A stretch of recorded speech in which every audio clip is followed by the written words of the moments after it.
President, I had the opportunity last week to be back home in Florida, in South Florida, in Palm Beach County, in Broward County, in Miami-Dade County, where I talked to doctors, hospital administrators, folks who run Medicare Advantage plans, as well as everyday Floridians, specifically senior citizens.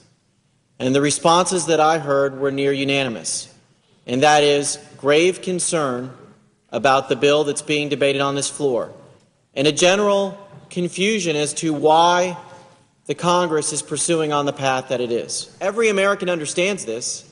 If we pay less money to health care providers, they're going to offer less benefits, or more and more they're not going to participate in Medicare.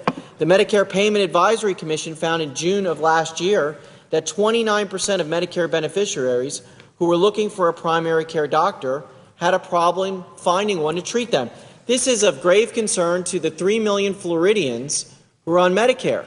If a doctor won't see them, what kind of health care plan is this?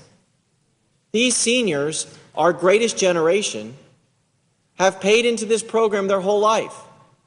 And it is illusory if they can't find a doctor who will treat them. Cut $500 billion out of Medicare. Is that going to improve health care for seniors, or is it going to continue to decline health care for seniors? You can't get blood from a stone, Madam President. It's going to make the situation worse.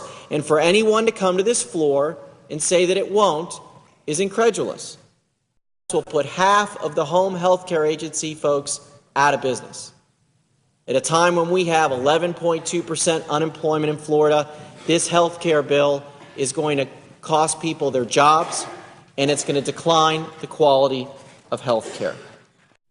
Who could be for taking money out of Medicare if we don't need to do that? I mean, these are really two separate issues. Shouldn't every senator in this chamber say, let's send this back to the Finance Committee so that those cuts can be restored and we can start over and take a step-by-step approach? That only seems fair to me.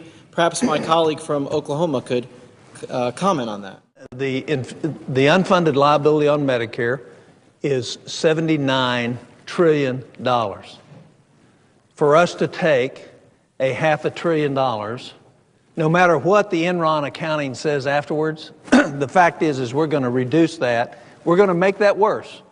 Now, we may not make it worse next year or the year after, but we're going to make it worse.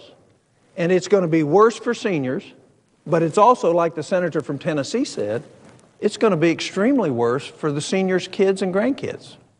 Not only have we done that, we've raised the taxes in Medicare on a certain group of people, and we're going to take that money and not put it in Medicare. We're going to take that money and Medicare tax and create a new entitlement.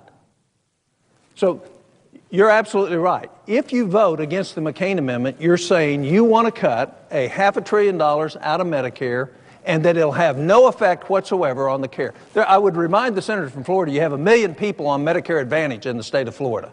1 million people that are going to lose benefits under this bill. Instead of cutting over $450 billion from Medicare providers and beneficiaries, the committee should do what it should have done in the first place,